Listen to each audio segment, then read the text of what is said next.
refresh your screen, and it should come.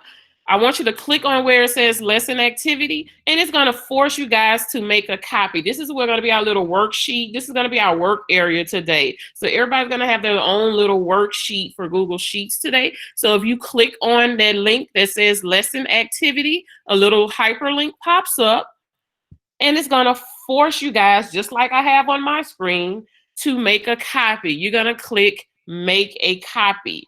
And then it's going to just take a few seconds, and it'll bring you up to a document like this. So everyone go to slide 111, click on the little hyperlink right here where it says lesson activity, and it's going to force a copy to you. Slide 111. Remember, we have the table of contents so that you can easily navigate through that. All right, is everyone with me? Does everyone see that link? I want to make sure I don't leave anybody behind before I move on. All right, cool, awesome. So I'll just,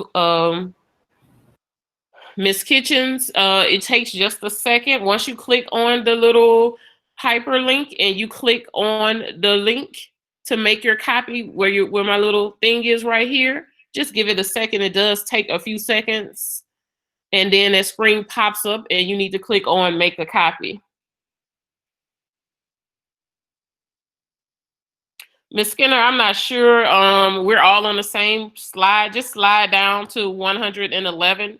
I'll have to figure it out later. I'm not sure what's going on your side, but just scroll it down to 111. We're on slide 111. Click on where it says lesson activity. It's going to force you to make a copy of this is where we're going to work. This is where we're going to work today for sheets. All right. So you guys, I have to move on. I have to respect the time because in a certain amount of time, I do have to leave out of here and start the next training. So I have to move on. So everyone should be here on a screen looking like this. And here, I'm just going to provide you with some motivation. So this is just a way to show you that Sheets can do some very cool things. If you type your name right here, you can just type your first name in the turquoise box next to your where it says first name. You'll notice that it now says it's added you in here. It's going to give you some motivation. Make a copy is not working. Make a copy is working. I'm not sure if you're signed into your document, but if you're signed in, you clicked on the link, it's going to force you to make a copy. All right, you guys. So that's your welcome tab. Is everybody with me? The people, were you able to make your copy? You on the same screen with me. All right, all right. So it's just a few. If you're not, you're gonna have to catch up.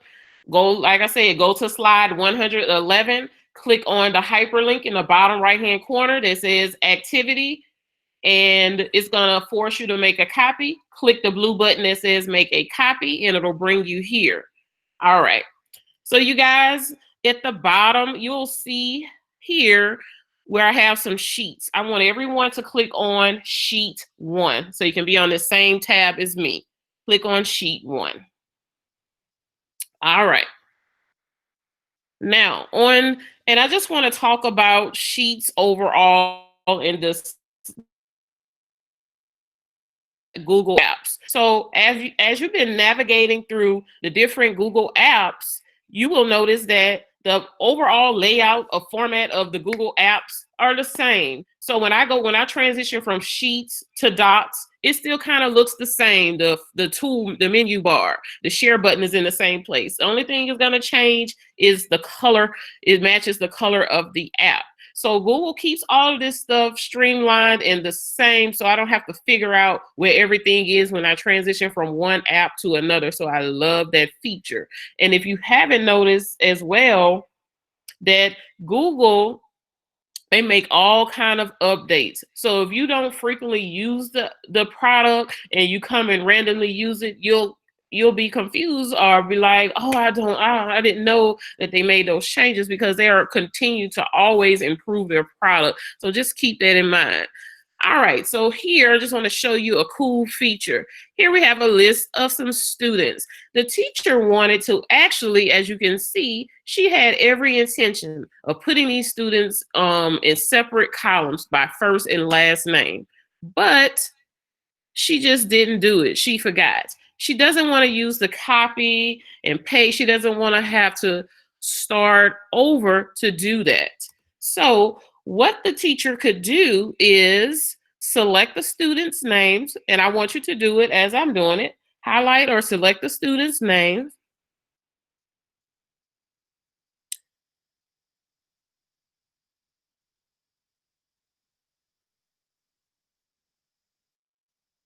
Miss Kitchens, could you explain what's going on? I've checked with everyone. Everyone said they're okay. If you can unmute yourself and let me know, I maybe can assist you. But we're on slide 111. When you go to slide 111, on the bottom right-hand corner, this is the activity that we're on. If you can see here, I have a little hand here. If I click on it, it's gonna force me to make a copy. The screen comes up like this, and I have to click make a copy. And that way you have your own individual copy of what we're working on. So do I need to open up another tab in order to, No, ma'am, it's gonna open the tab on its own. When you click make a copy, Google is gonna open the tab on its own.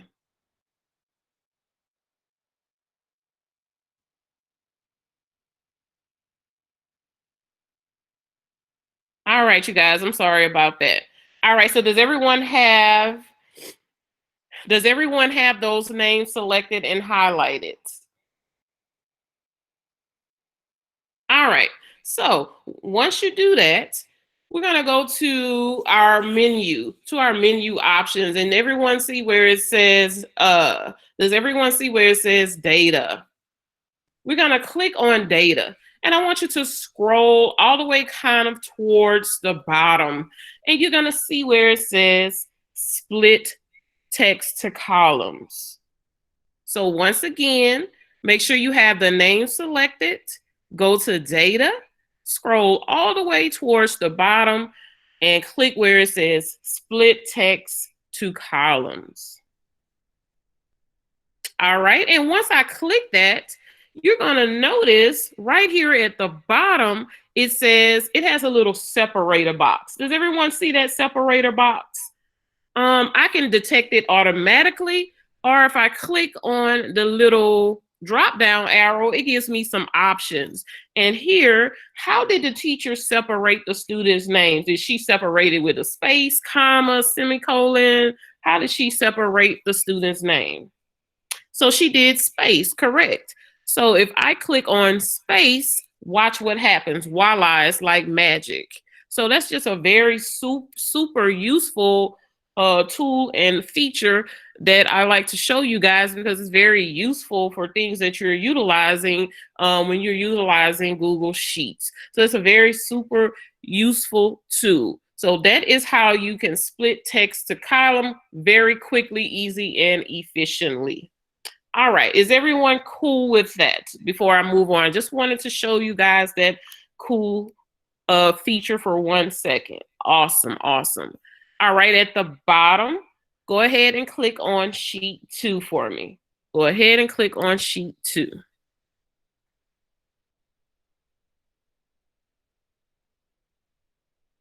Sorting. On for your assessment and just in life, when you're using sheets, you need to know how to sort.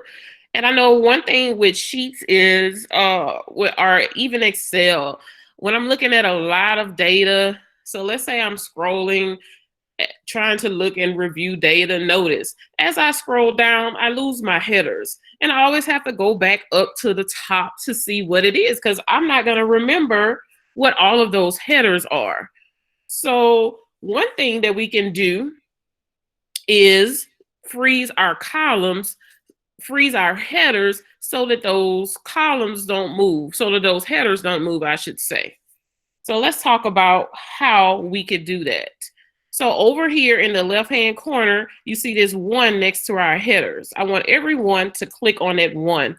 And when you click on that 1, your headers become selected, kind of like this.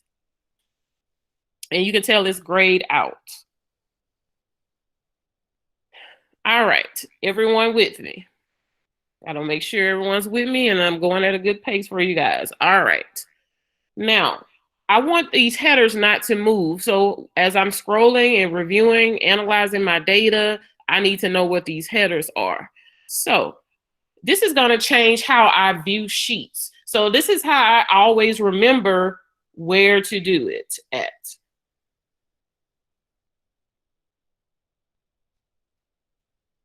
All right, so when you go to view, the first option you will see is freeze. And when I hover over freeze, it gives me a whole bunch of options. No rows, 1 row, up to the current row. I could actually select 1 row, or I could do up to the current 1 row that I have selected. And when I do that, you'll see a little gray separator bar underneath. And I'm gonna go and do it again. So I don't want my headers to move at all. I want those to stay put. So as I scroll through my data, they don't move and I can remember what each header is. So remember, that changes how I see this sheet. It changes my view. So I go to view, click on freeze, and I can do 1 row or I could do up to the 1 row that I have selected. Either one will do that. And you'll notice there's a little separator bar underneath your data now. And now as I scroll, notice my headers are going to stay put. The data is going to be the only thing that moves.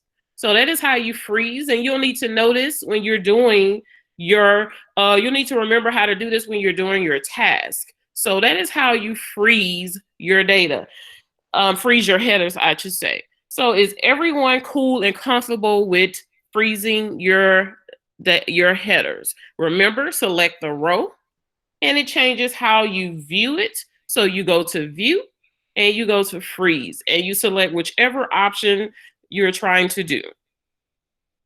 All right, awesome, very awesome.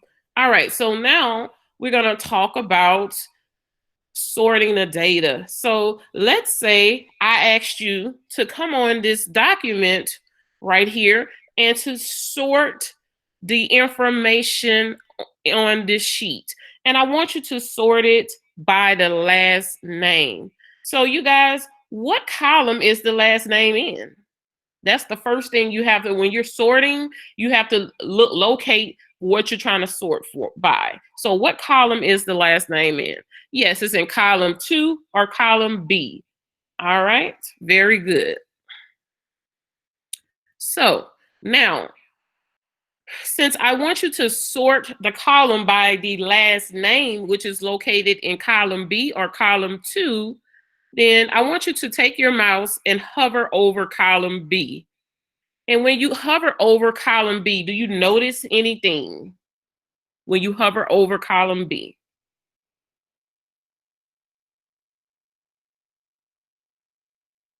Yes, you should notice now that there is a drop down arrow. Click on that drop down arrow. It's going to give you some options. It's going to be very important. When you scroll down on those options, you'll see something that says sort your sheet A to Z or sort your sheet Z to A. All right, so let's go through that again. So if you were asked to sort this sheet by the last name is located in column B. Hover over column B, you'll see a drop down. And you're gonna scroll down just a tad bit till you see the sort area. So you guys, let's sort this sheet from Z to A. So let's click sort Z to A. And now you should see that the information is sorted by the student's last name. from Z to A order. Did that work for everyone?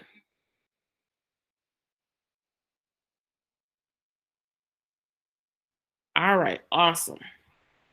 So it's just as simple as that on sorting in Google Sheets. You'll have some more sorting practice in just a second. You need to be a sorting pro for level 1. So we're gonna make sure you're a sorting pro in before we finish this training.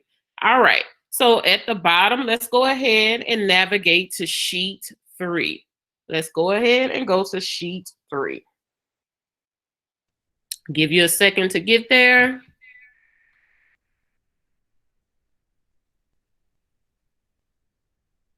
All right, you guys. So a lot of people always say, well, why are you guys showing us how to average, find the sum, and all of that great stuff in here? Not only is it a tested skill, but just this is something Google expects you to know. It's just something you should know because people, believe it or not, they still maintain their own personal roll book. Even though we utilize JCampus, some teachers still have that traditional green roll book that I remember my mom used to have, or they do a backup in Google Sheets. They just like to have that. So Google Sheets is a great way to help you analyze your student data. And you have to know how to analyze your student data. That is one of the skills for level 1. So we're going to talk about that today. So we're going to talk about finding specifically the average and the sum. So here we just have some generic information of students' test data of 4 tests that they took. So with this, Sheets makes it very easy for you to do this. You do not have to be a pro. You do not have to learn formulas. And if you don't want to learn the formulas, you don't have to. They have what's called a function tool. On my toolbar, since I have my screen a little bit larger, I do have to click on these 3 dots. But on your screen, if you have it at normal 100%, you'll see this little icon right here. Google Sheets calls it the function tool. This will be your best friend. Has everyone located the function tool on their toolbar? That's going to be your best friend if you want to if you want to ever use formulas or get sheets to do things that you wanted to do. This can definitely help you during that time. All right. So let's talk about analyzing this data. So as a teacher, you've been given the task to use Google Sheets to analyze your students' data that you have here. So let me just ask a question because I like to get this out of the way. If I want to find the average and sum of all of these students' data, would I come here and select their names and all of their test scores and expect Google Sheets to analyze their data by finding the average or the sum? Would that be the proper way to go about that? Right. I see a lot of no's. Thank you. No, ma'am, no, sir. That will not be the proper way. I would not even need to select the student's name. Google Sheets is all about that data. I need to concentrate on these scores here. If I want to analyze these scores, then that's the area I need to focus on at that time. So let's start with student 1. I'm going to select student 1's 4 test scores so I can go ahead and find the average of his or her test scores. So I want you to highlight the student 1's 4 test scores just like I have here. And if you notice at the bottom of your screen, just by selecting those 4 test scores, at the bottom of your screen right here next to the Explore tool, it's automatically giving you the sum. So it's telling me what is the sum of those numbers that I've selected. But also if I click on it, it'll give me the average, my min, my max, and even count the numbers for me. So that's a cool feature that they have as well. All right. Have y'all ever noticed that when you were in Sheets working with data, that when you select some data, that it gives you that information at the bottom? All right. Well, now you know. All right, good, great. Now, make sure you still have those 4 students, that one student's 4 test scores selected. And then I want you to go to that function tool. Go to your function tool. And when you click on that drop down, all of these options comes up. We're going to click on average. All right. And when I click on average, this happens. It's showing me what happened.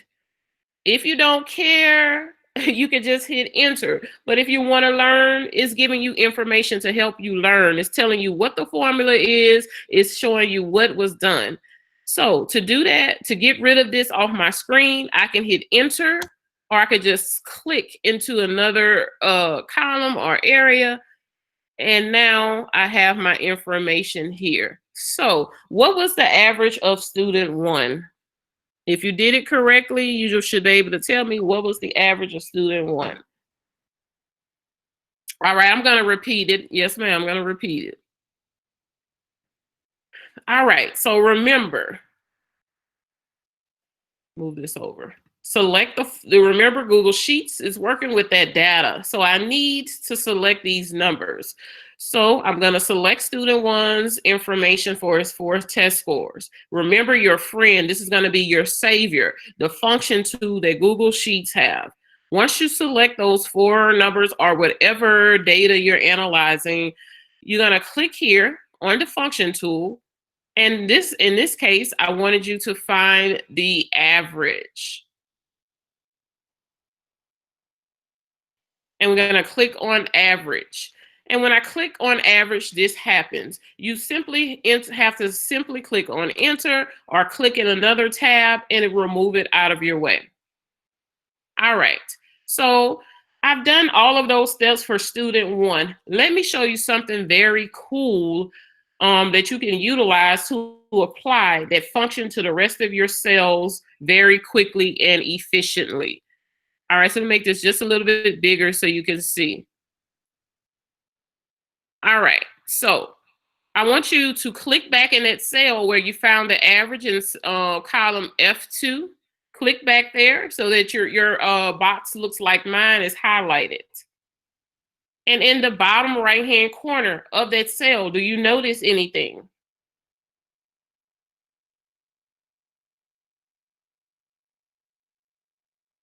Well, you should notice that there's a little tiny square in the bottom right-hand corner. I want you to hover over that little square. And notice when I move my mouse over, I have my selector tool. But when I hover, I have like a crosshair now. What I can do is when I get that, I can simply drag and pull down that information. And now it's going to apply that formula to the rest of the cells. And it's going to quickly calculate the other averages for my students. So let me do that again. So click in the box where you already applied the formula. In the bottom right-hand corner, hover, and you're going to drag and pull down. And it's going to apply the formula to the rest of the cells for you very quickly and efficiently. Did that work for everyone? Does anyone else need me to show it again?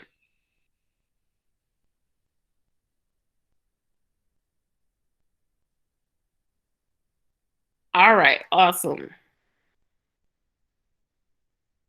All right, there's a couple of people asked to show it again. So you guys, go ahead and delete what you have in cell F. We're going to do the sum this time so as I'm showing other people again, we're going to find the sum. So someone tell me what's my first step. I want my class to tell me. You can unmute yourself or you can put it in the comments. If I want to find the sum using the function tool, what is the first step that I have to do? Yes, I see someone said it. You have to highlight the test scores. So do I highlight all of the test scores? Be more specific. You could highlight one row. All right, highlight one student. So let's just start with student one. I'm going to take student one's 4 test scores and I'm going to select that information. All right, so once I select the information that I want to find the sum for, what's my next step, you guys? What's next? After I have the data highlighted, what is my next step? Hit the function button. All right, where's the function tool located? On top. On my toolbar. So for me, I have my screen a little larger, so I have to click the more options. And here's my function tool. I'm gonna click on sum. And now I'm stuck here, you guys. Tell me, what do I need to do? Enter. Press enter. All right, voila, I have the sum. Now, what do I need to do next? I want to quickly apply the function to the rest of the student cells, so I don't have to go through all of those steps again. What do I need to do now? You go to the corner of it where they have that little blue square and drag it down to cover. All right, the first one step is you have to remember to click back into that cell where you found the average. So that's very important. So I can't do it from here because if I click and pull it down, nothing will appear because I don't have a function applied to that one. So I have to click here where I have already found the sum and hover over here in this bottom right hand corner, pull it down, voila. I have the average of all of my student scores now. The sum, I should say, of my student scores. All right. So did that work for everyone? Yes. Awesome, awesome, great. So remember that you will, if you're interested in becoming Google certified level 1, you have to know how to use that function tool and be super comfortable with that. So I did want to make sure I take my time and go through it with you guys. All right, so you guys are going to move on to the next tab, to sheet 4. All right. So on sheet 4, we're going to talk about taking this data and analyze it on a chart or graph. Is everyone with me on sheet 4? Because let's see. Yeah, I have a few more, then I have to kind of get out of here. All right. So with Google, they help you analyze your sheets, to help you analyze your data. So if you ever have to go to those data meetings, present some data, then I definitely recommend using this feature. One thing that you have to do is when you want Google to create this information for you, you have to select the information or highlight the information that you want it to analyze. So in this case, I wanted to analyze all of this because I want all of this to appear on my chart or my graph. So I'm going to select the headers and all of the students' names and even their test scores. So select all of this information just as I can. Right here, Miss Weaver, are you just coming in? You have to access the presentation. Go to slide 111 in the bottom right-hand corner. Click on lesson activity. It's going to force you to make a copy. I'm on sheet 4. All right, you guys. If you have that information selected, now let's talk about how can I get the charts and the graphs on Google Sheets? Does anyone already know where? There's 2 ways you could do it. Does anyone know how you can insert? I kind of gave you a clue. Insert a chart or graph in Google Sheets.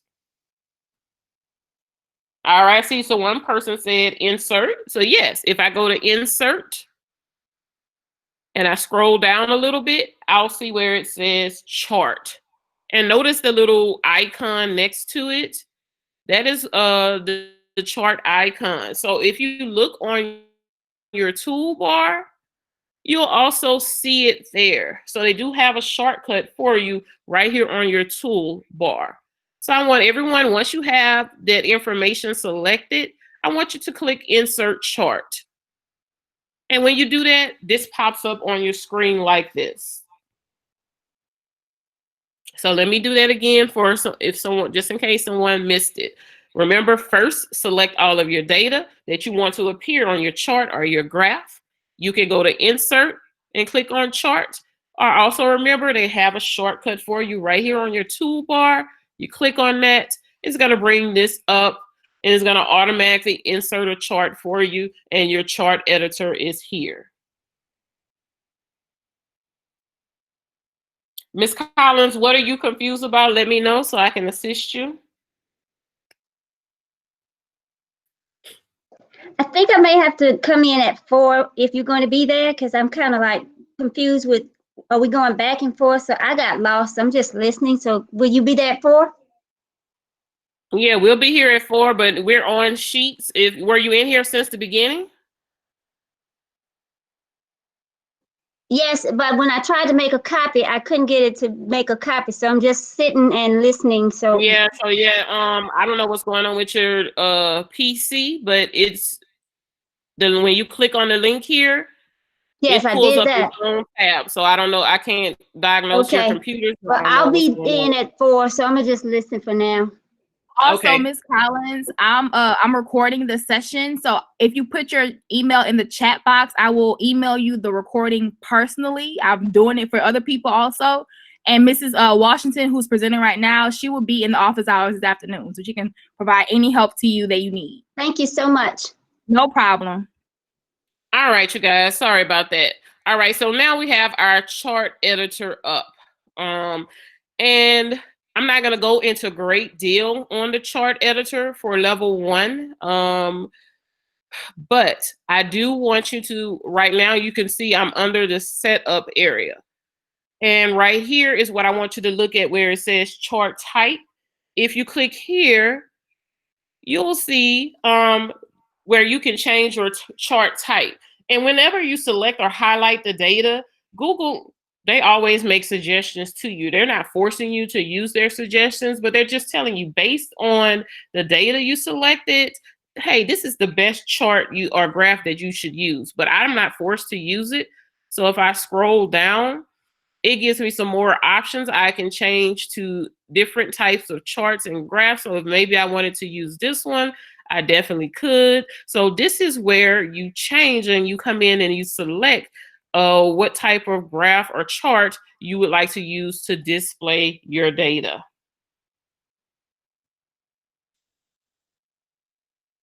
All right, so is everyone able to see where the chart types are and scroll through and see your different options of the chart types? Awesome.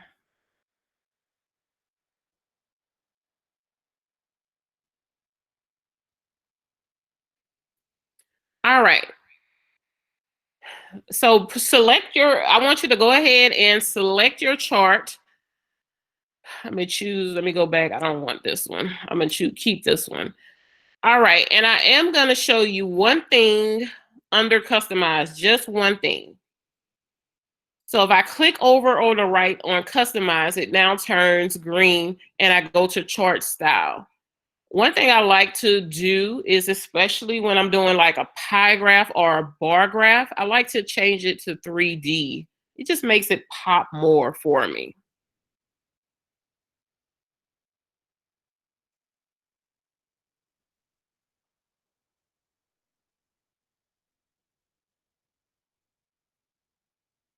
And yes, you guys, you have to come in on time. I'm sorry if you didn't come in on time, but we do have to stick to our time schedules because we do have other presentations and we have to respect everyone's time. So like Ms. Haney said, she will present it. I'm trying to go at a nice smooth pace. If you missed it, I'm sorry I can't go back at this point because I'm really kind of over my time as I speak. All right. So now here is my chart. Let me make this just a little bit smaller for you so you can see. So here's my chart. And to move my chart around or anything like that, I have to click on it. So I want you to click on your chart. And you'll notice when you click on your chart, you'll have 3 dots. And if you haven't learned by now, when you click on those 3 dots, you get more options. So here are some options that you can do with your chart when you click on those 3 dots. I can edit my chart, and that quickly brings back up your chart editor. All right. Also, when I click on my three dots, I can delete the chart, I can download it, publish it, copy it to its own chart, or I could copy the chart. So what I'm gonna, so first of all, make sure, does everybody have their chart here? And has everyone clicked on the chart to see their three dots? All right, awesome. Now, I want you to click on your three dots, and I want you to click Move Chart to its own sheet and watch what happens.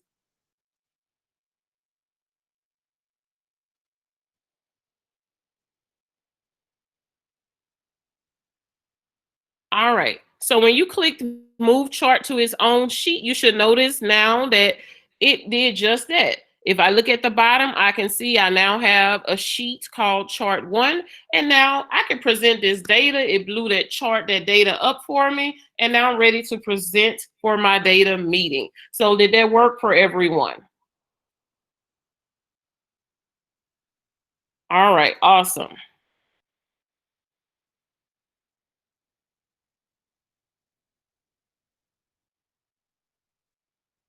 All right, so before I move on, I have two more sheets to do. Before I move on, do I have any questions about what I have discussed so far?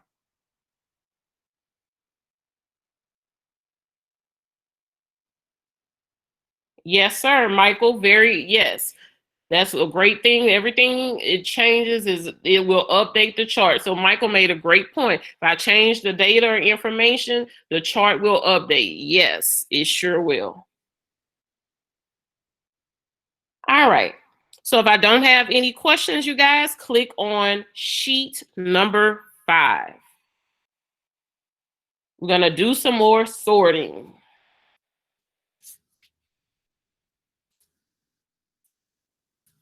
All right, so I'm going to quiz you guys and see, do you remember what we practiced earlier? So let's just say you were asked to sort the information on sheet 5, but they said sort the information by the student's average score. And they want you to sort it from high to low. The score is sorted from high to low. So first thing you have to think about, well, what column is the average score in? So you guys, what column is the average score in?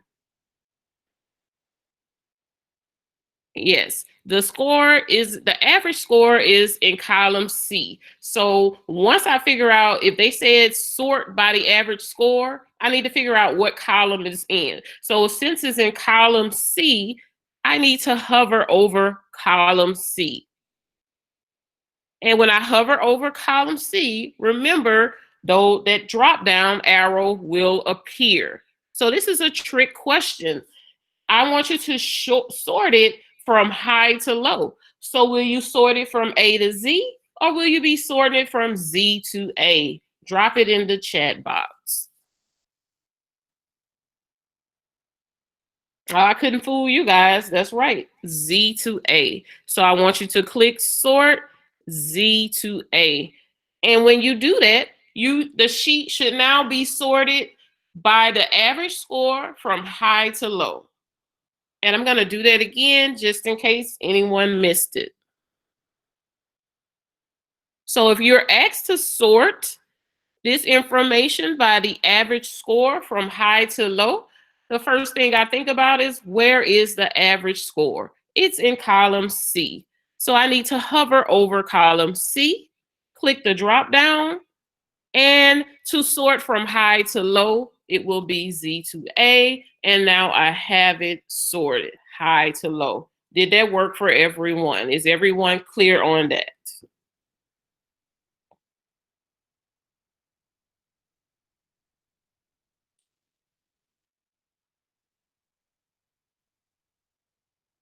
All right, you guys.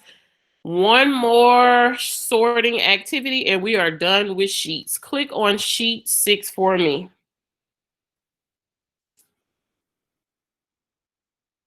All right, you guys.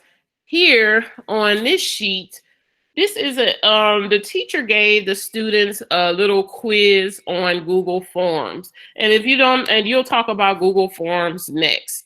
And Google Form houses your responses. And I'm sorry, Google Sheets is the place where it houses your responses.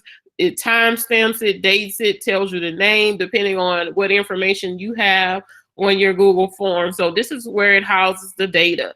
So let's say I asked you to sort the information here. So you're gonna have to do two things. Remember earlier we talked about freezing. And then also we've been talking about sorting.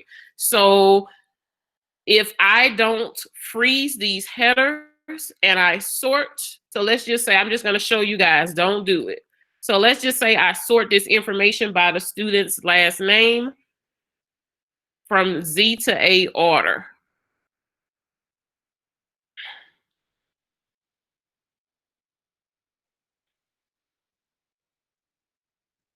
Oh, hold on a second.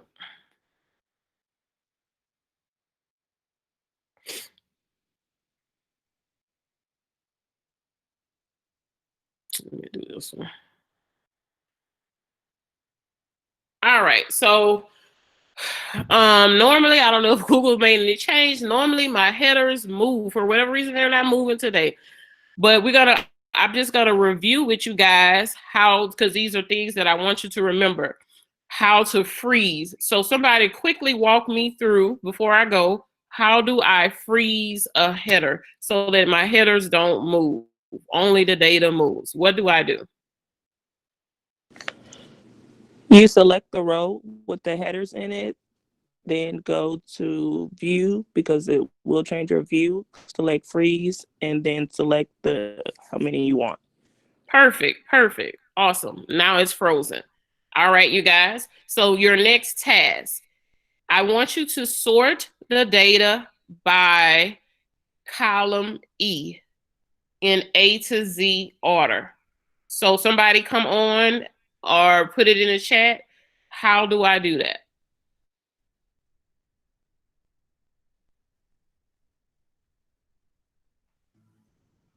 We're going to sort the data by column E in A to Z order. So what will I do? What will be my first step? Click on column E. Click on it or just hover. Yes, ma'am. Hover it. Then the drop-down box come. Mm-hmm. And then you go to, and go to A to Z. Awesome. There it is. All right. So you guys, that is it. You are officially Google Sheets Pro. You are able to come on here and tell me what to do. All right. So we've completed our activities for today with Google Sheets.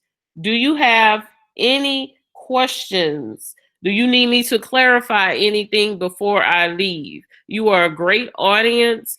Thank you for participating with me.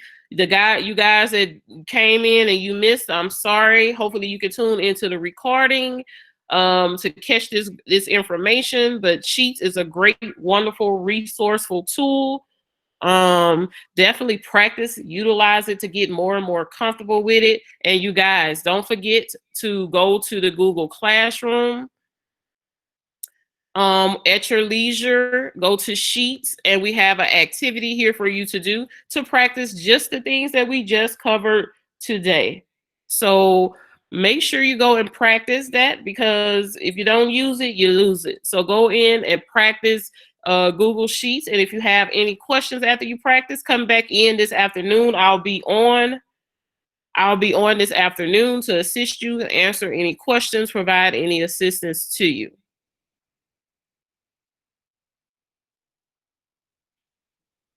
All right, so awesome. I feel like y'all are Google pros. I want you to rate yourself now. Where do you feel you are now with Google Sheets? Do you feel a whole lot better about it now?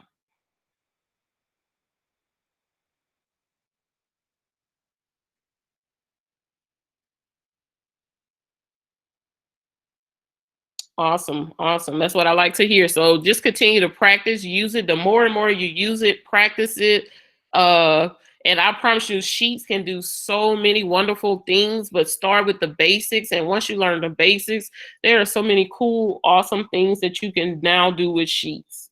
All right, you guys. Well, thank you. I'm going to turn this over to Miss Thomas. You were great participants. I'll see you at 4 if you have any questions.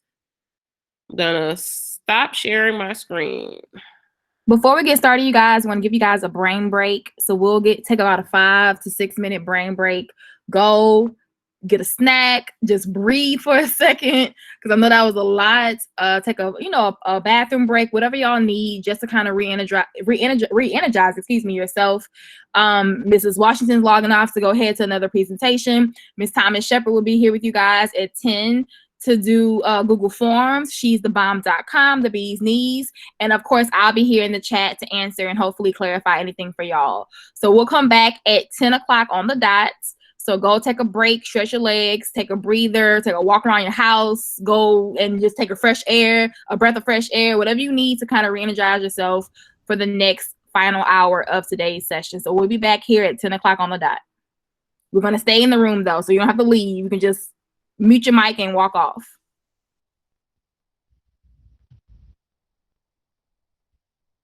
Ms. Gibbs, the survey will be presented at the very end of the training for today. So at 11 o'clock, I will post the attendance form at the very end. So just hold on any feedback, because it encompasses all of the entire training for today. So all 2 hours. So I'm going to post the attendance form / survey feedback form in the chat at 11 o'clock after Ms. Thomas is done presenting.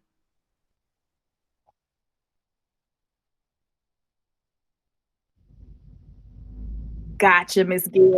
Okay, I'm going to go ahead and stick it in there now then.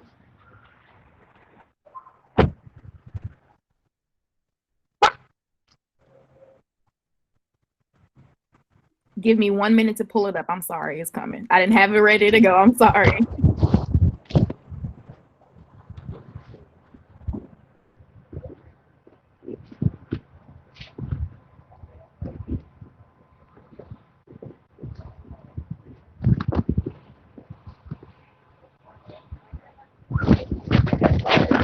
Ms. Gibbs is in the chat box for you. So I just stuck it in the chat box. Click on that. You can go ahead and do the form if you have to leave.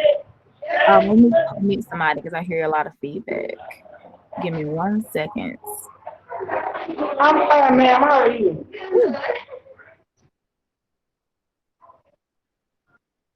Okay. All right, there we go. So let me go back to the chat. So Mrs. Skinner, yes, every single bootcamp video will be in the classroom. Typically it takes about an hour for me to get the email after we end the session. So I'll get the email probably about noon, and then I can go ahead and stick it in the classroom. And then I like to also put it in YouTube for just easy processing. So whoever gave me their email while Nikki was presenting, I will also email it to y'all too. I have your email already ready up in an actual email opened up, ready to go. So it will be in the classroom, and I will also email it to those who gave me their email addresses. Mr. Michael, I'm glad. See, there you go. I told you. It's just like Excel. I'm not familiar with numbers or whatever it's called on the Mac, but it is very similar to Excel. See, I'm not gonna lie to y'all. No, it was. In fact, it's so similar to Excel that it's almost no transition, just a little bit of just language and of course the different part of the toolbars. But yes, so say placement and like you said, the language. And I like to tell everyone, if you are an Excel person, don't forget you can still download your Excel sheets in Google Sheets and then go back and forth, because Google plays nice with Microsoft. I can pull in my Microsoft Excel, Microsoft Word, PowerPoint, and still download it back into that same format. So Miss Haney, may I ask a question? Yes, ma'am. Go ahead. Okay, I got lost on this one. I wasn't sure. Were we switching back and forth from? Yes, okay. In essence. So she wanted you guys to pull open the activity and have that on another tab. So then you're basically like kind of listening to her while you do the things on your side. I'm sorry. Yes, ma'am. Well, that's how I kind of got lost. It's like, okay, how am I? Because my screen All I Yeah. could see was where she was at when I tried to hit the copy, nothing happened. And I didn't think to make a new tab because I'm still in survival. I'm survival And- 0.009. I understand, and I'm pretty sure other people in the room feels the exact same way. So don't think that you're alone. I Well, was I didn't like, want to ask that question and say, well, am I supposed to go to a different tab? Because that was like very, very like, no wow, one no. gonna judge you at all, Miss Collins. You could have asked whatever you wanted to ask. I promise. Okay.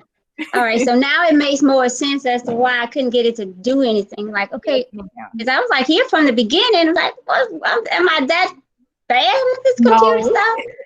You're Okay, not. so I feel better now. I'm like, okay, I'm not that bad. I'm like, No, you're not. I promise you. And Okay, it's something new. And then it's not only just new, but it's online. So you kind of fighting against two different things right now. It's something brand new and it's online.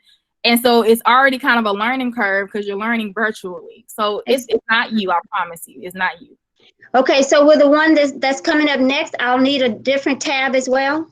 Yes, if you prefer, it'll be similar to how I did Google Drive yesterday. So if you were following along, doing the same things that I was Yesterday was easier. Yeah. So Google Forms, I like to kind of say Google Forms is Google Sheets wife. Like they kind of go together, they're kind of boyfriend, girlfriend, husband, and wife. Google Forms collects the data, and Google Sheets, you can analyze the data. So Mr. Collins is going to walk y'all through how to create a survey and a quiz in Google Forms. Okay, so one last question. The information presented just now, can I go back and practice the stuff she did? Yes. Even though, Yes. Okay. So you can practice whatever you want. The link to the activity will be there forever and ever. So you can go and make as many copies as you want and do it as many times as you would like. Yes, ma'am. Okay. Thank you so much. No problem, Ms. Collins. Good morning, Ms. Haney. Good morning, y'all. This is Coretta Thomas. Yes, ma'am. I have a quick question. When we were doing sheet 3, I did everything right except I couldn't get it. My answer when she did functions, I couldn't get it to go to column F.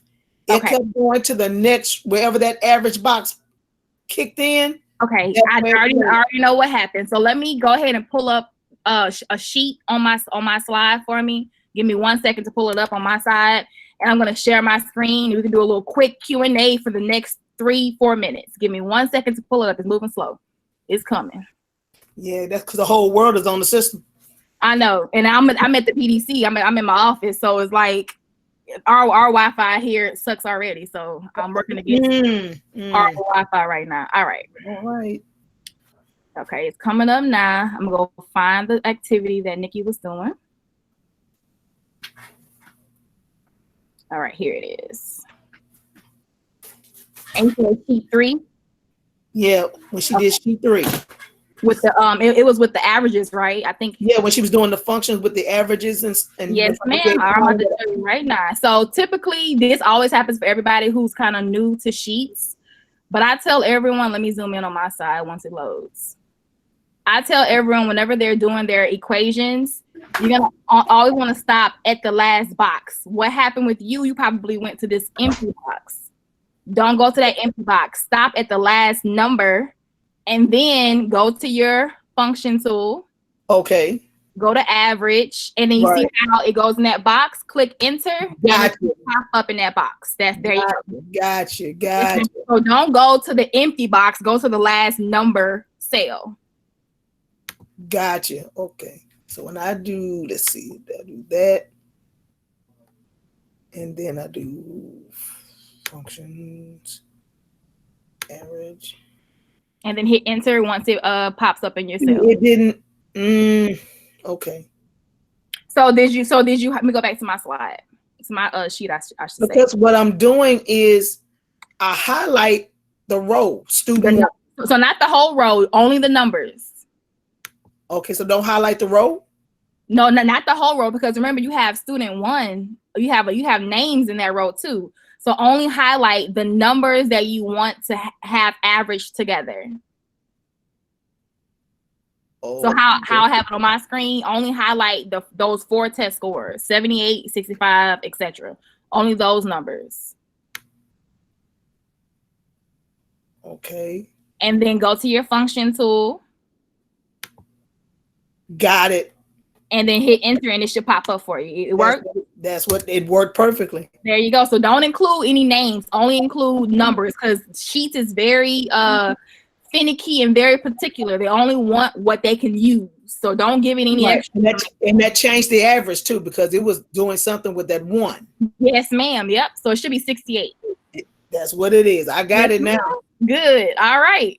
So now we have hot and fish grease. We good now. Don't let it burn you, Miss Thomas. Don't let it burn you. Oh, no. We'll get the fish out when it's time to eat it. Yes, ma'am. Not gonna do all that. Thank you, ma'am. No problem at all. We're gonna get started in about a minute, you guys. So, Miss Haney. Yes, ma'am. Miss Taha. I have a question, but I think like it's so close to start the next presentation. I came late and I cannot make the Google Sheets. I don't know. I was trying to catch up, but I couldn't. Okay, I got your email down to email you the recording, so I will email it to you. And then I also suggest coming this afternoon because Nikki will be doing the office hours this afternoon. And she's the one that presented Sheets. So you can ask her and pick her brain on any questions. And I'll be in there also to provide support. Okay, thanks. No problem. All right, you guys, I'm going to stop talking and let Miss Thomas Shepherd take over. Let me stop presenting my screen. I'm sorry, Ms. Sahara. I just want to say thank you for your help. You are so helpful, and I love the way you explain things. And that makes my heart smile. Y'all make me feel so warm and cozy inside. I agree. Thank you so much. You are so kind. No problem. You know that I love the way you present. I was sharing that with one of my colleagues yesterday. You are the bomb.com. Oh, and then I love you. Y'all just, oh my gosh. If y'all can see my camera, because my camera is on, I'm cheesing down. So thank y'all so very much. Like, y'all make my heart smile. I'm going to stop talking, Miss Thomas Shepherd. Thank y'all. I love the way you make yoga movie analogies. Yes. That's how my brain. The bees and Saved by the Bell. Okay. Thank y'all. I'm going to stop talking. Good morning, everyone. Good morning. Good morning. Good morning. Ready for form. Good morning. Let's see. Let me share my screen.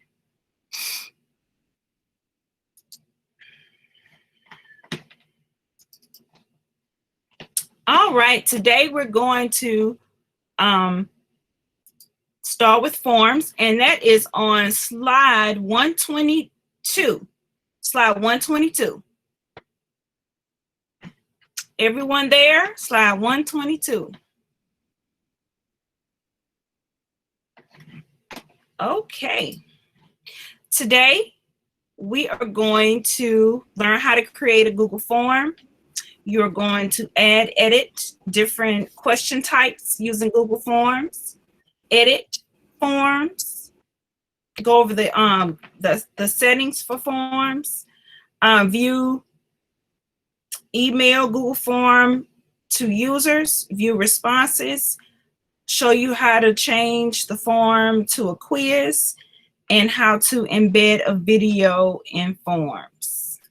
Okay, so I'm going to get out of this screen and go to a blank form. Okay, so who remembers how to go from one app to the other? You can go on your little waffle. The waffle. Yeah. Waffle. Okay. What is the waffle's real name called? Anyone? What is the real name of the waffle? Come on, y'all. Google Apps. What's the name of the waffle? Google Apps. Launcher. The launcher. Very good. Thank you. Thank you. Thank you. Thank you. Thank you. So you're going to pull up from the launcher. You're going to go to a new form. Okay. Everyone there? Go to your waffle, and then you're going to start a new form. Okay. All right. So forms can be used in different ways. I'm sure you've received many Google Forms over the pandemic from the district, from human resources to your school asking you all kind of questions. If you're ready to come back, do you have a Chromebook?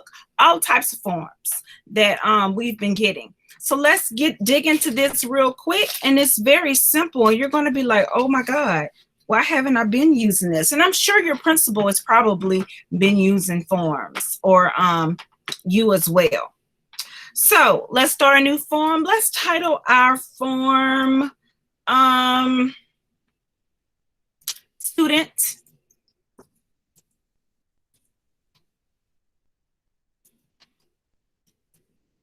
Information. Okay, so that's the title of our form. And if you go to the top here where it says Untitled Form, if you click on that, it will also name whatever you named your form. But let's just say you wanted a different type, you wanted to make it different from the title of the form. You can add, let's say, Student Information 2020. Okay. Everyone there? So under form description, we're going to say, please complete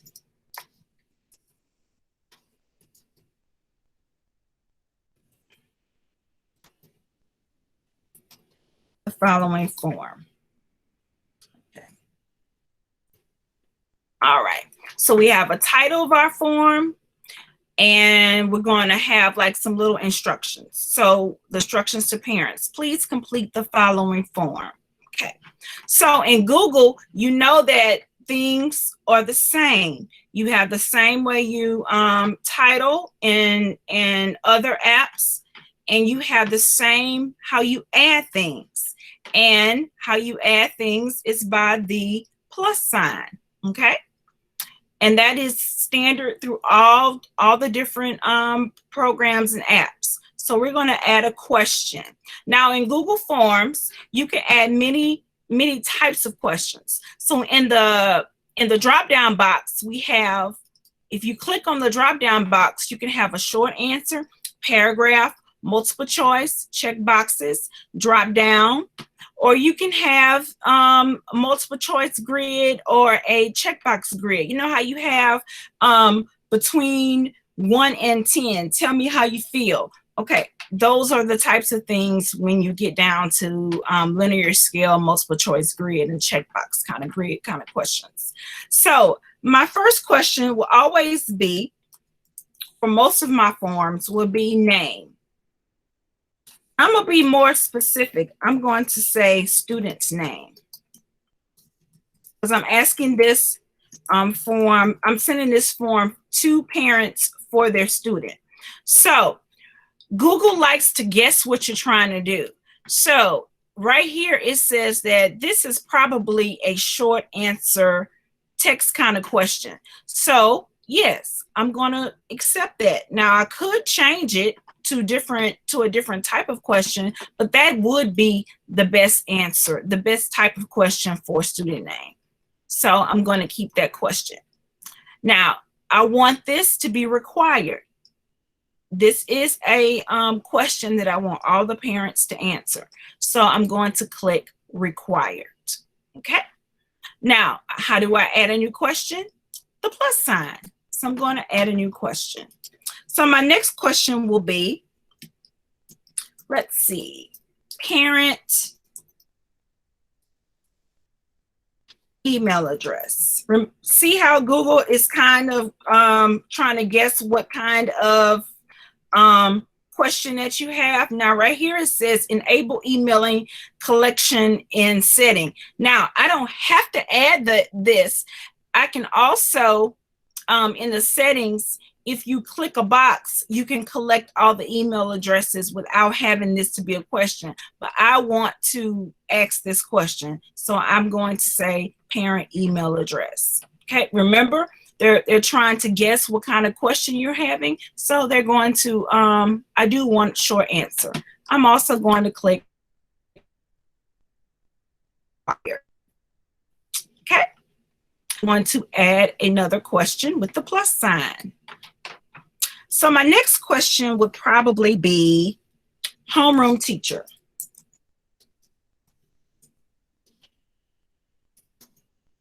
Now let's just say this is a grade level form. Like me and my team, we're going to use this question.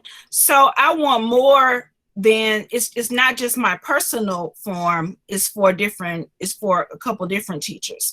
So I want this question to be a multiple choice. So my homeroom teacher option 1 will be Thomas. My second option will be Crawford. And my third option will be Shepherd. So we have 1, 2, or 3. So now I could add another option here as other.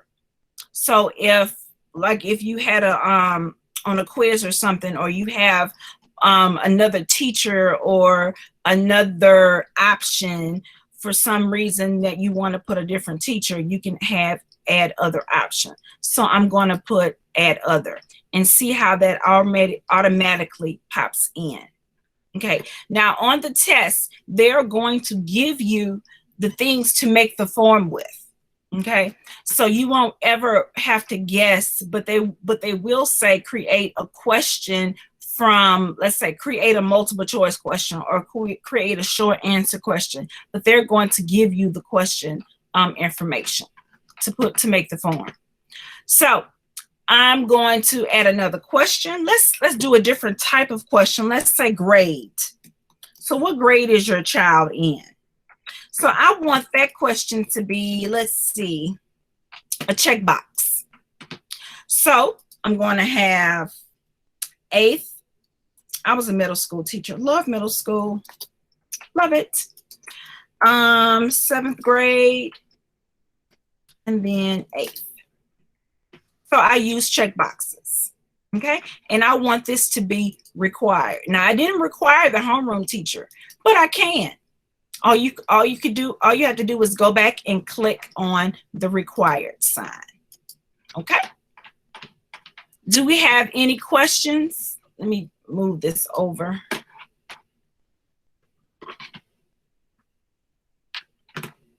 No? Okay.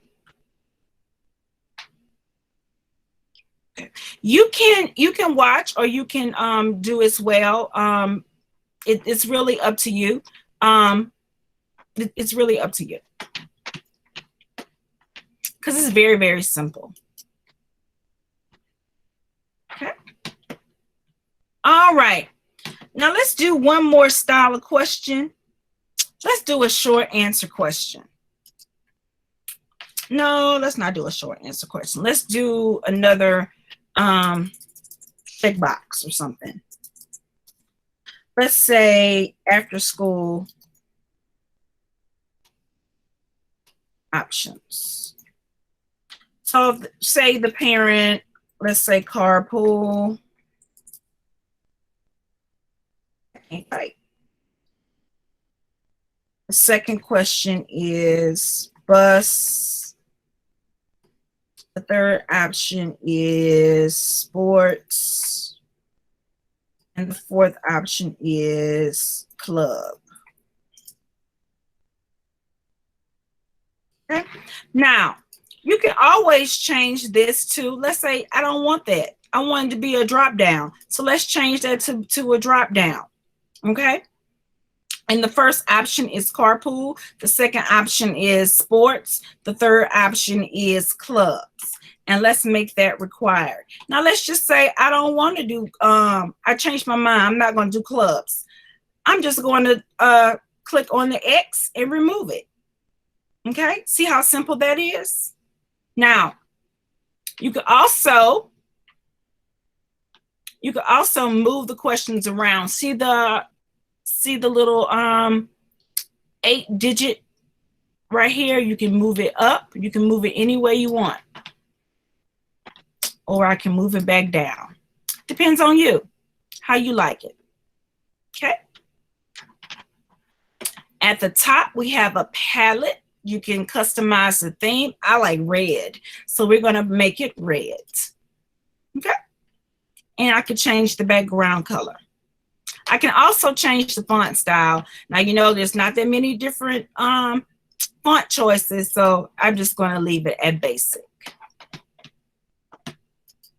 Okay. Oh, can I make my screen larger?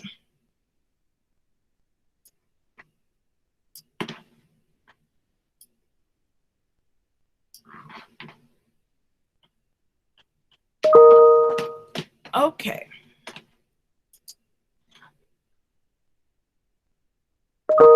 All right. So on the test, it's going to be a simple deal. They're going to ask you to make 2 or 3 or 4 questions, and then that's basically it. Now, if I want to see how my form looks, see the little eyeball image at the top? You just click on the preview, and this is how my little student information sheet will look. Okay, easy peasy. And if I want to get back to the editing mode, the pencil at the bottom of the page, right there. Now, let's talk about these little buttons on the side. If I want to get all fancy and add a section, I can. All you do is just click that, and you see you have section 1, section 2. Okay?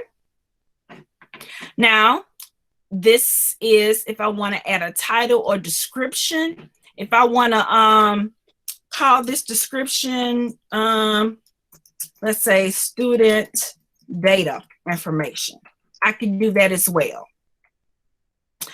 And if I want to add an image, you use the same, you add an image the same way you add an image in Docs. Remember, you click on it and you can add an image from your camera. You can upload from your photos, from your Google Drive. It's the same way, same way. Okay. Google makes everything easy and simple. And we're going to add a video. Okay, so let's add a question. Let's add a video for, no, let's just do another question. Let's say we're going to add a video. Add a question, and we're going to add a video. Please watch video and explain. See how Google it's a text question, so they want to help you out. So now I'm going to add a video. You click on the video icon right here. So I'm going to add a video. It's going to, I'm sorry, someone had something? Sorry to interrupt, but your screen is awfully small. Can you enlarge it for us? Oh, I'm sorry. Thank you.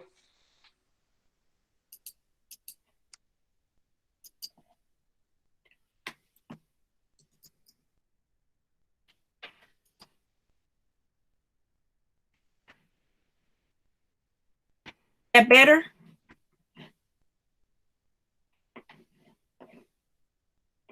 Is that better? Yes. Okay, thank you. I'm sorry. So, Better. thank you. I'm sorry. So I'm going to search a video from YouTube on, let's say, crosswalking. And I'm just going to choose this video, and it popped the video right in the section. Right there. Okay. And I could title the video Crosswalk.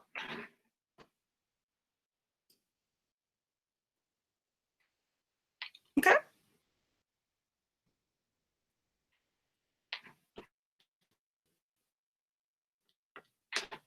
And I'm not even on I'm on my my Big Mac. I'm sorry. I'm so sorry about that. Okay. And any questions about any of this?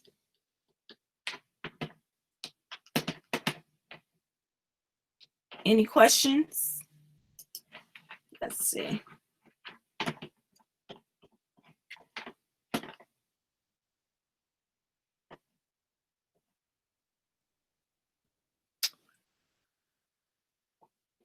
Okay. Yep. Yep. You go to the color palette. That's how you change the question. I'm sorry, change the color. You go right up to the color palette, and then you can change the color to any kind of way, any color that you like.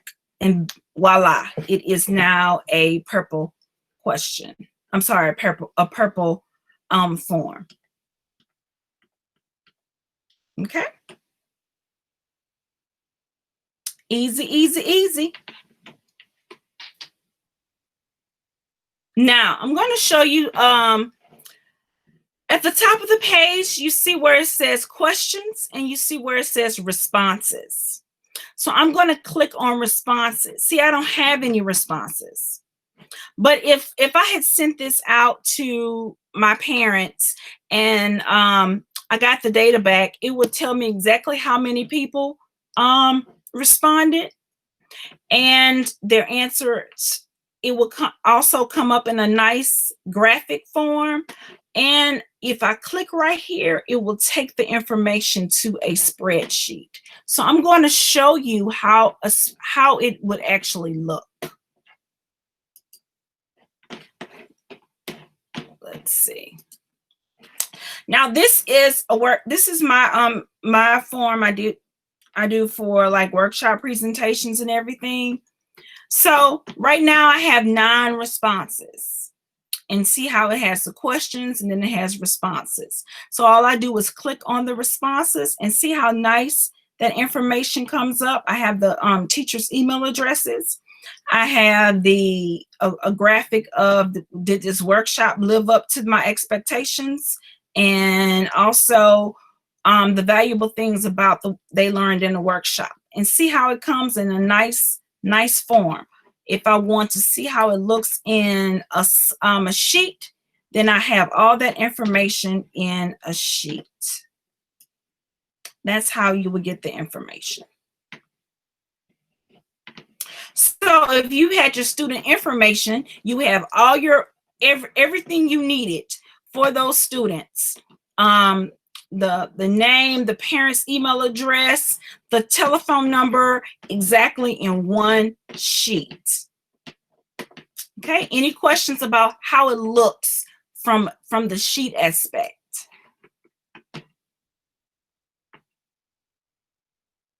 Okay.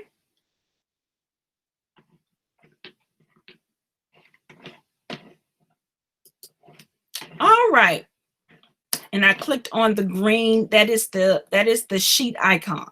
Yes, ma'am. And whenever, Google, if you ever hover over stuff, it'll tell you what it is.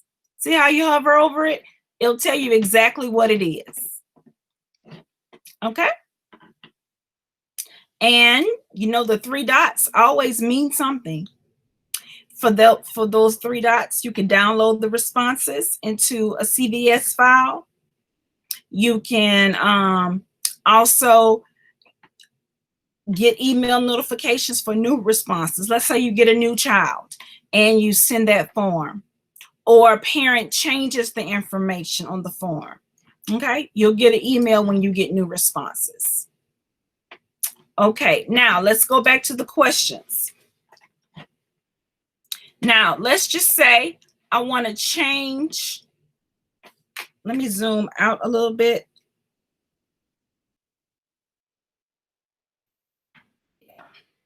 I want to change it to a quiz. I go to my settings.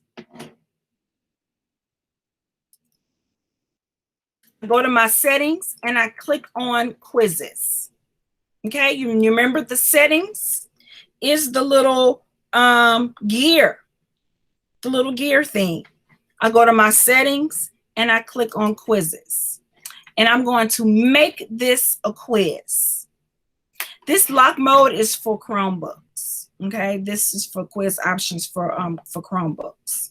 So your students, respondents aren't allowed to open the tabs or any other applications while taking the quiz. This is strictly for Chromebooks. So I click on the quiz section and I want to make this a quiz, and then I'm going to save it.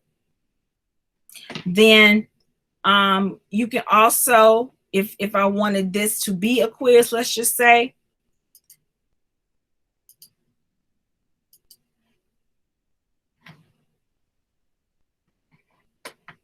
Lord, my mouse won't move down.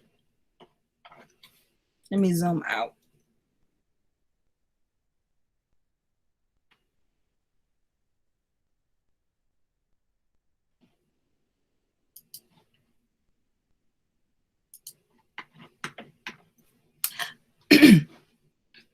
I can also limit my limit the form to 1 response per person, and you can also click on respondents can edit after submit or see charts for text respondents. So you turn, if I want to turn the quiz off, this is not a quiz, I go back to quiz and I take that off. Okay. And I think on the test, they're going to ask you to turn the quiz on or to take the quiz off. Okay. I don't think on the test they're going to ask you to manipulate the sheet form. They're just going to ask you how to create a form. Okay. If I want to change the name of the form again, I can. Remember, this is the theme button. This is the preview button and the settings. Now, you send the same way you do in all the other apps. You can send it by email.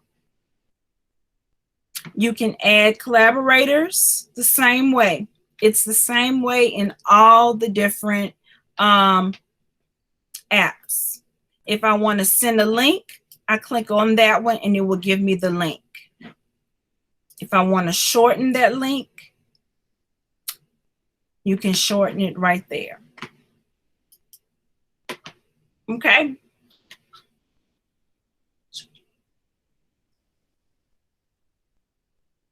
Okay. Any questions?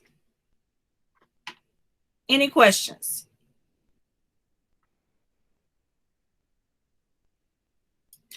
No, because, well, it's going to send, the question is about the quiz. It's going to send the quiz to everybody the same. You don't, the kids won't have to make a copy of it. Okay.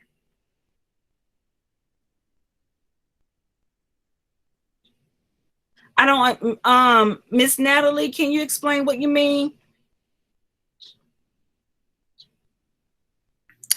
Hi, good morning. Yes.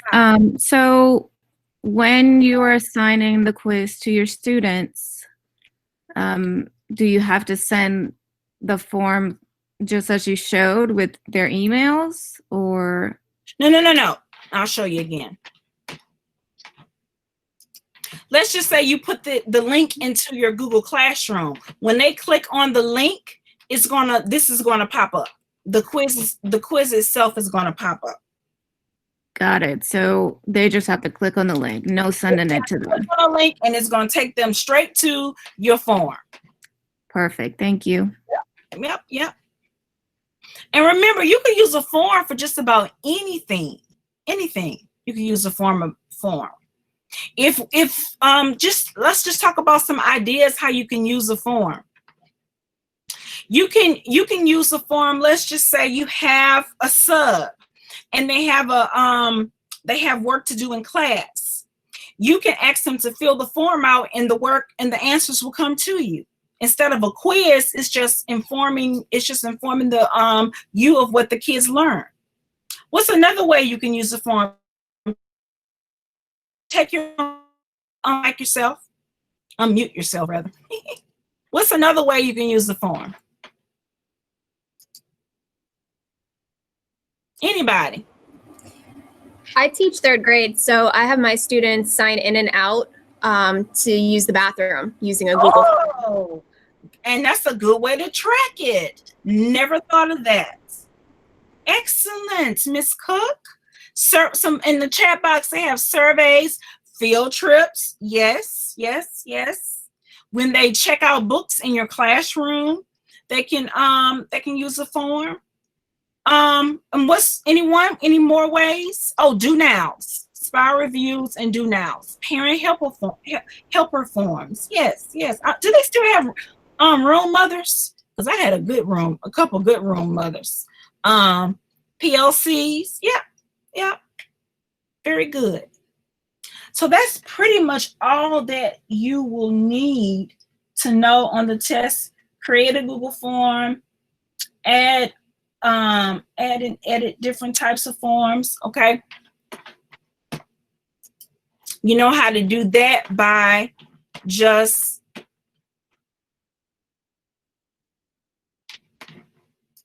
clicking on the question, and you can change it to any type of question you want, any type of way you want. Okay, but remember, if you're using a form, you can either collect the email addresses, or I always ask for the name. I always ask the name for the name, so that you can get that information and that nice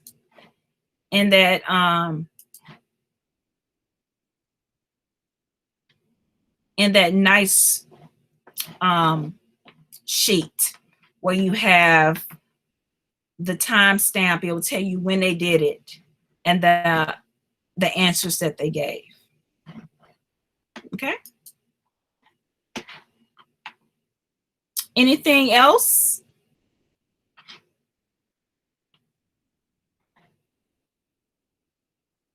Does anyone have any questions that you need me to go back over?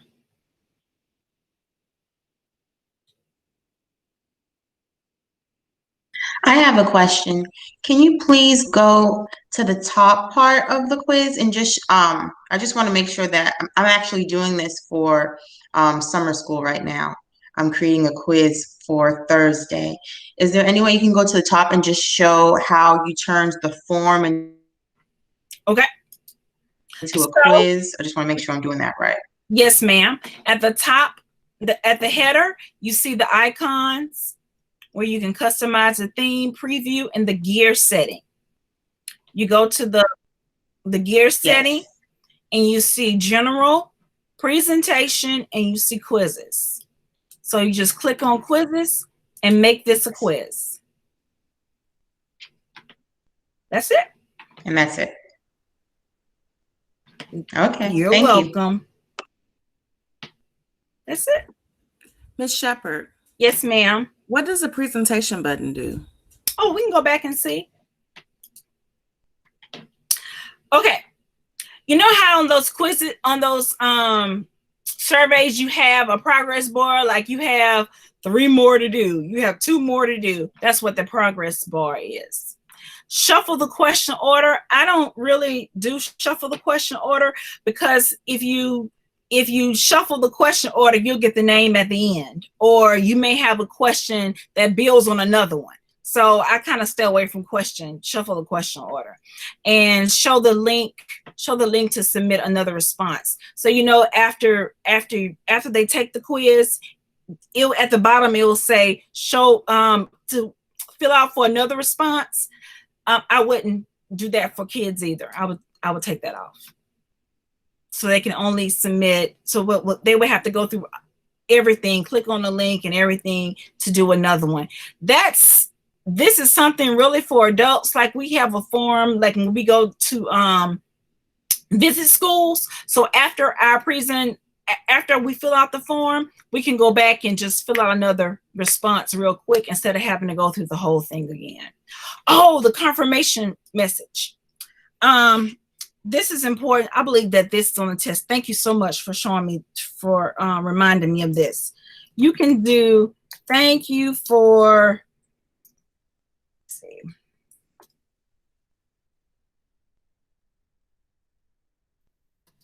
Uh-oh.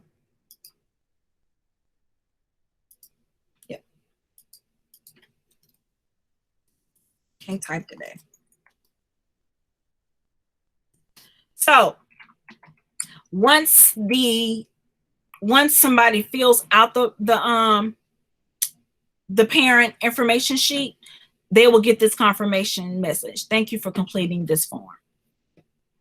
So that's what that is. The progress bar shows how many more they have to do. The shuffle the question order, be very careful for that, because you don't want, especially if you have a question that builds on another one. And then show the link to submit another response. Now, you can get real fancy with forms. You can get real fancy with forms if you wanted to. If you broke this down into sections, see this button right here? You can, let's just say if this question did not pertain to someone, they can go to the next section. They can skip a whole section, but that's a whole nother workshop. This is just the basics, but you can get real fancy with forms. Real fancy. Any other questions?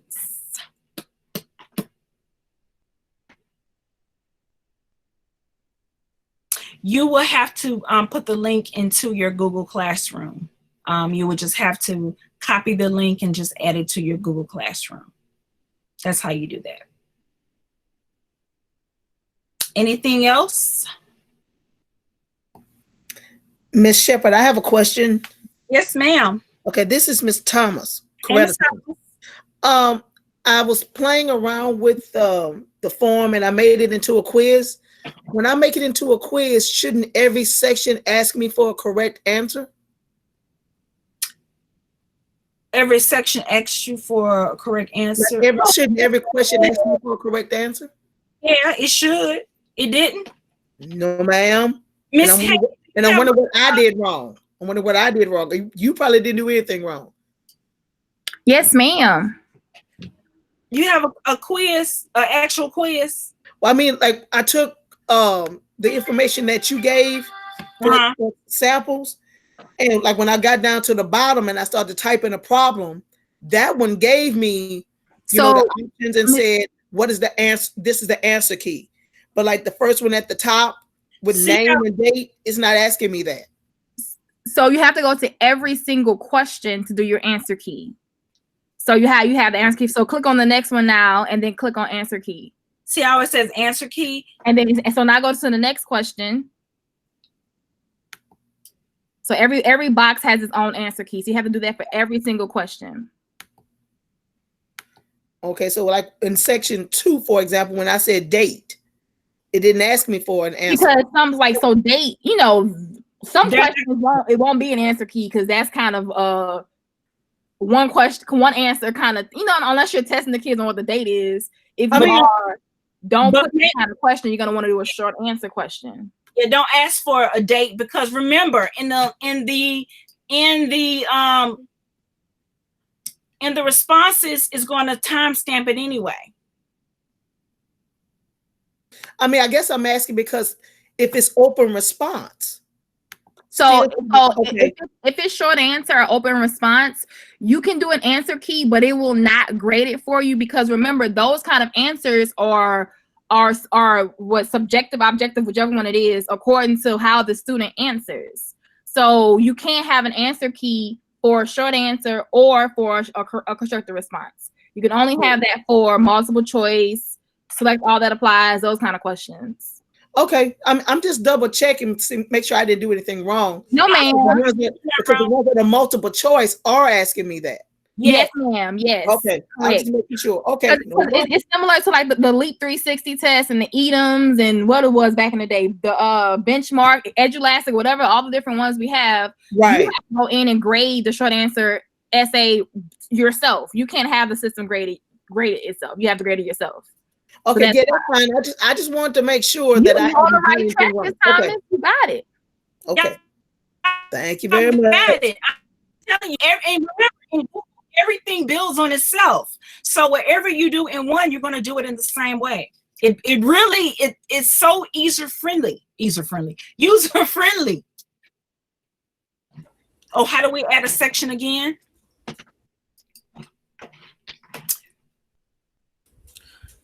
Miss Thomas, while you're doing adding a section, can you show on the presentation part where you can submit another response? Because mine is grayed out and I can't click it.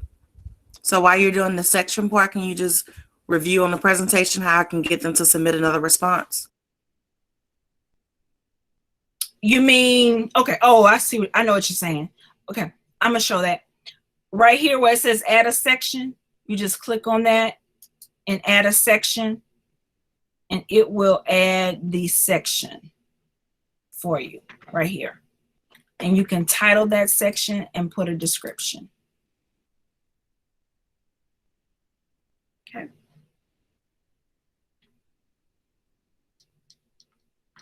On the gears, you go up to presentation,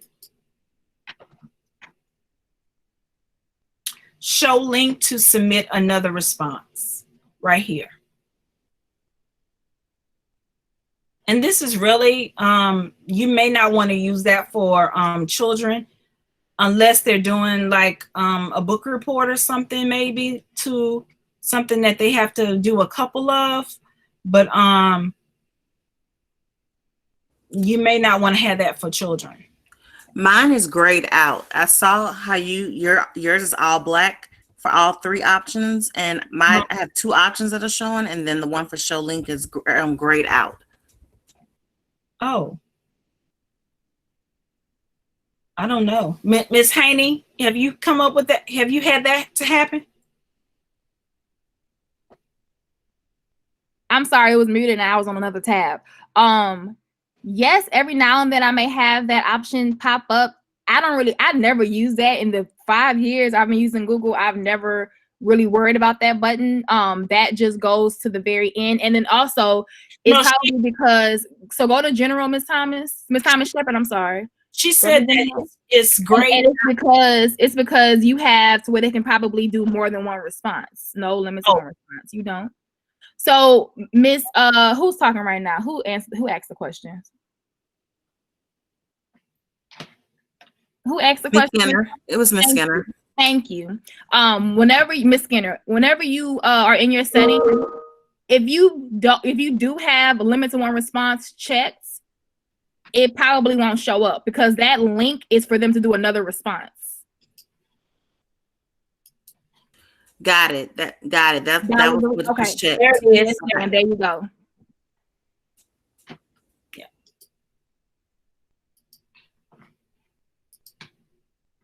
But on the test, they're going to tell you exactly what to do. Yes. They're going to say, make it a quiz. You check that quiz box. They're going to say these type of questions. They may do 3 types of questions. But they may tell you a multiple choice question, a short answer question. Okay, it's going to be I'm telling you, it's going to be very easy. Don't stress. It's going to be very, very easy. Okay, and I hope that you all use forms on the first day of school. If we go virtual or not, do a form to get your kids' information, or even to do post checks. In the classroom, how you feeling? Or do you have something that you need me to talk to me about? You could do a forms for anything. So just think of a few to try for this upcoming school year that could benefit your children. That pulse check and how they're feeling form, I think all teachers need that. If kids are feeling a certain type of way or may have a little stress about something, do a form for it. I have a question. Yes, ma'am. For the sections, how do I move questions from sections? Can I do that?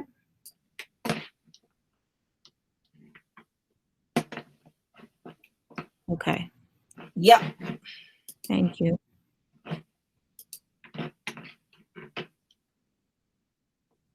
You can drag the question on up.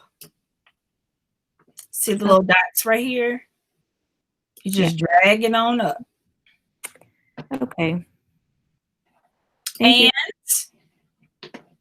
if you wanted to duplicate a question, hold on. If you wanted to duplicate a section or to move a section, delete a section, you can do that as well. But they may not ask you that. That's that. But for your own information, yes. But on the test, I doubt they ask you that. Miss Hayden or Miss Shepherd, I have a question. I don't think it was answered earlier. So on the Microsoft Outlook training and the OneNote training are at the same time on the same date.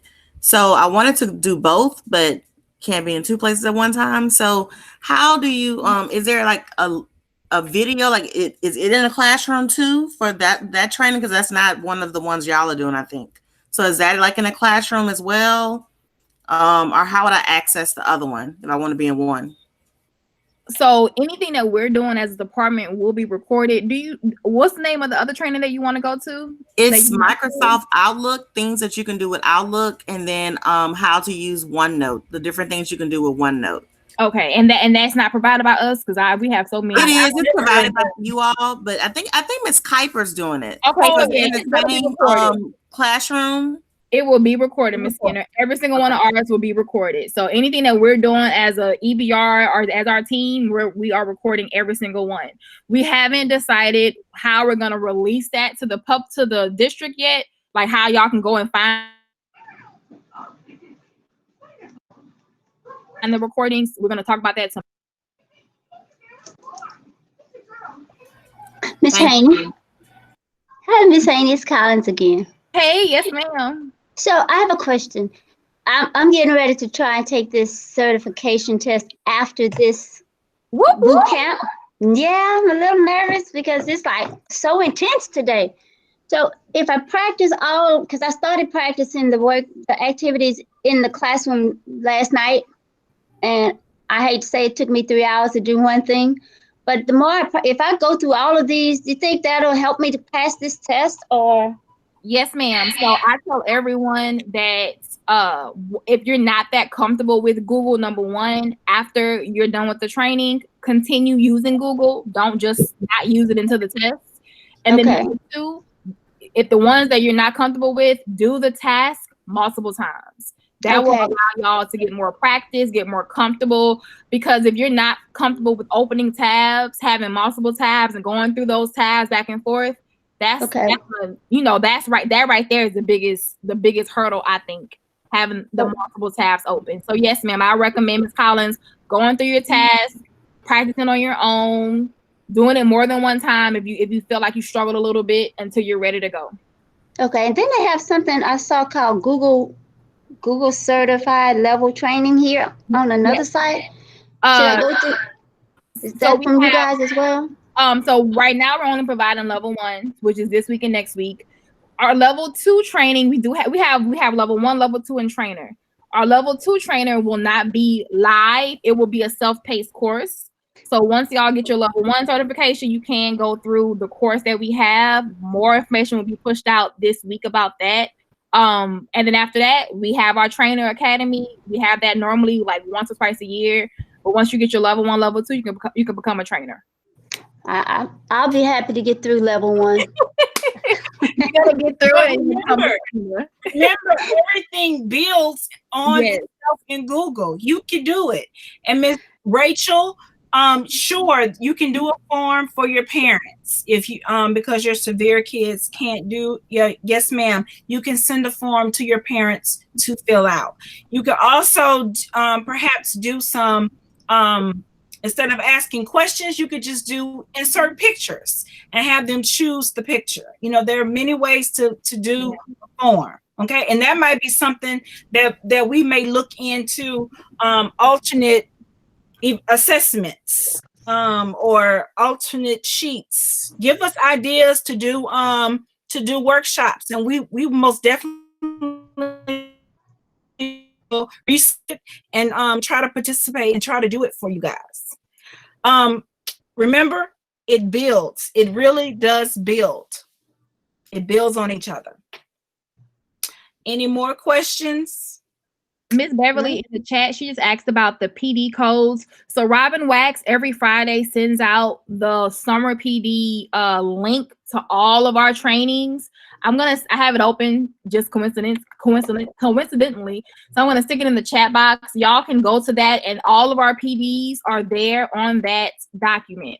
I'll also stick it in the Google Classroom for easy reference. So all our PDs will from June to July are in that document. It is a living document, so it will change. So just be mindful of that also. Don't take it for word. Times may change, new sessions may get added, but that is where you'll go to access all of our PDs for the summer PD. I'm putting it in the classroom right now.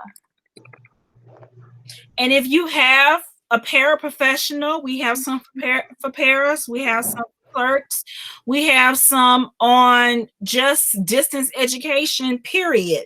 How should this look in the classroom? So take advantage, because we're learning as well too, how to present these things to you based on the needs that you guys have. Because there may be something that we haven't even thought of.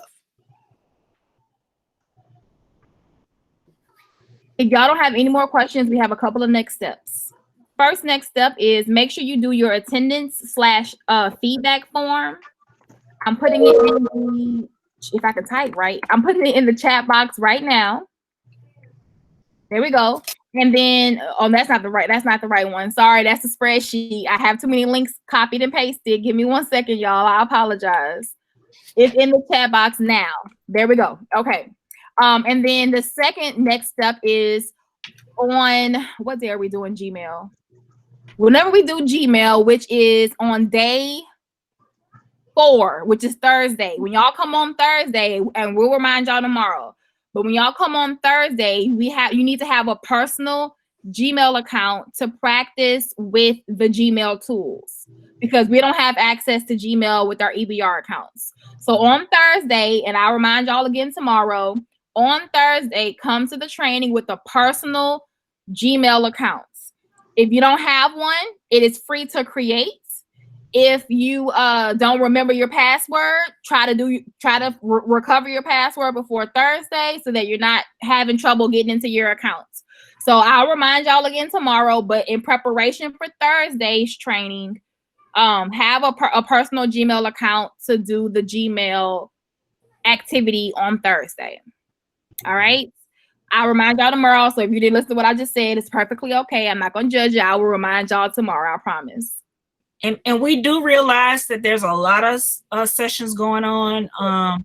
Curriculum has sessions that you all have to attend. So we're doing the same thing this week, next week. So if there's something that you miss, you can pick it up next week, or the recording will be available for you.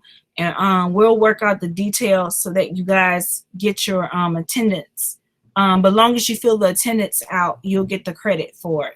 Yeah, and don't worry about if you had to leave this one halfway. Don't worry about that at all, y'all. Just do the attendance form. CLU really don't count for nothing anymore like it used to in the first place. So we're not being particular about if you get a third of a CLU or half. No, you'll get the full credit. Yeah, and there's a lot of stuff going on. We get it. Miss Payne, I have a question. Yes, ma'am. I was trying to start on my Google Sheets performance task, and when I went to open the ELA test scores, it told me access denied.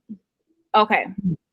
I just did the same thing, but I realized in the Google Classroom, if you scroll down or if you click view assignment, there's a Google Sheet with your name that says whatever your first and last name is, and then ELA test scores, and that's how you use Yes, that.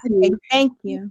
Thank you so much, Ms. Story. So yeah, so go to the Google Classroom and then you'll see the actual attachment there under the Sheets activity. But I'll make sure I fix it on the presentation too in case somebody doesn't go to that.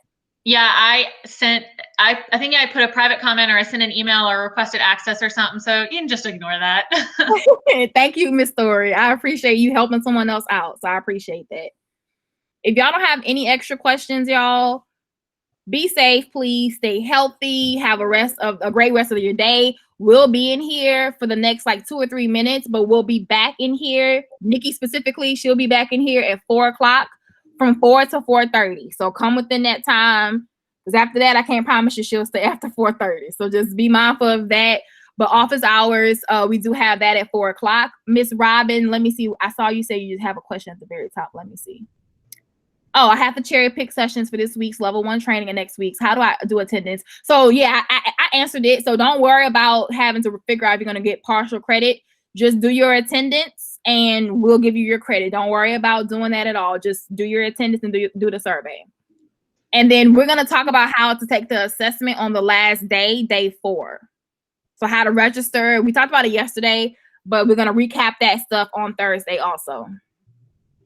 For attendance for yesterday, just do the sheet, and it is going to be time stamps, but you can we'll take care of it. Don't stress out about it.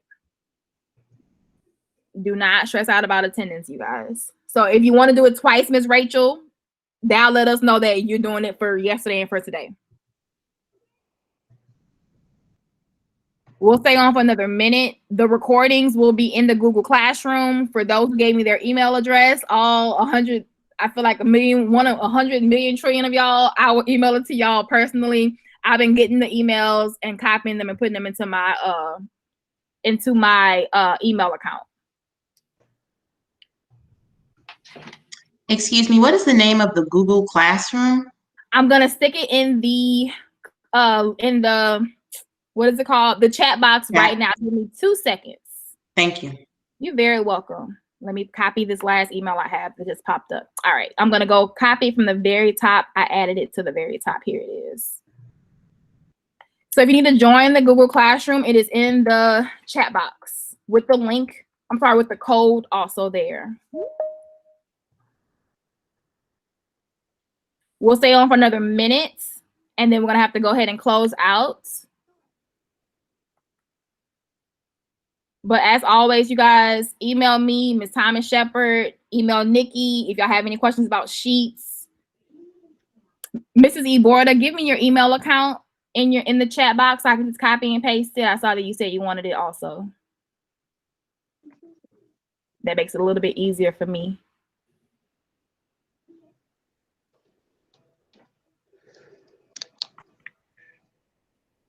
And if y'all want a little practice, just do a form and send it to us. I mean, yeah. If you want to practice, send it. Do a form. We'll fill it out for you, and we'll send it right back to you to see how the stuff looks, you know, in real time. And I think I got everyone's email address. If for some reason I skipped over it, from the bottom of my soul, I apologize. It's not on purpose. It's just so many emails. I have to go back and copy and paste. So tomorrow, just say, Sahara, you forgot me. And I will definitely remember to redo it again. So I apologize. And if for whatever reason I don't send it today because I've missed your email me yourself and say, Sahara, you did not send me that video. The video should be done processing by noon. So if I don't send it to y'all by 1 o'clock, that means I missed your email by mistake. Not on purpose, I promise. Okay, I have 2 quick questions. Yes, ma'am. My first question is, the video will be in Google Classroom, right? Yes, ma'am, it will. Okay, well, I won't worry about me in the email. That's first thing. It will be in the classroom. I think some people just wanted it in their email also. Okay, and my second question is, when I create a Google form, does it automatically go to the Google Classroom, or do I have to import it to the Google Classroom? You have to, yeah. Oh, go ahead, Ms. Thomas. I'm sorry. Go ahead. You mean like when you create a form for your kids? Yes. Yeah, yes, ma'am. You have to put it in the classroom. You can just put the link to that form in your Google Classroom. Okay. Yeah. Yes. Yeah, I tried that during the school year and things didn't go well, but I think I feel better about it now. So, okay. And we're doing Google Classroom. Am I doing Google Classroom myself? I don't think I am. No. So tomorrow we are doing Google Classroom. That's the first thing we're doing tomorrow. Also, tomorrow's class will go back to the normal time, 10 o'clock. 10 o'clock. Yes, ma'am. I saw that, Miss Collins. So tomorrow we're doing Classroom, YouTube, slides, and sites. So it's kind of more of a late. It's not as intense as Sheets. So y'all. Yeah, Sheets was something. Sheets wore y'all out. Sheets wore y'all out. It won't be as intense. Tomorrow will be a little bit more casual. It's really not. It's not. The more you practice, the more you get better with Sheets. Because I was like that too. I hated Sheets. Even when I'm a trainer, and I still hated Sheets. But now, because I do it almost every day, it is my fave. It's my fave. It's thebomb.com. All right, you guys, I'm going to go ahead and close the meeting. I'm going to get these last few little emails out of here. And if y'all have any questions, please reach out. My email is in my maiden name, sglasper1@EBR Schools. And Mrs. Thomas' email is AN Thomas. She's the original, no number behind hers. Reach out if y'all have any questions at all. We'll be here to support y'all. If not, we will see y'all tomorrow morning at 10 o'clock on the dot. Have a blessed day and stay safe, you guys.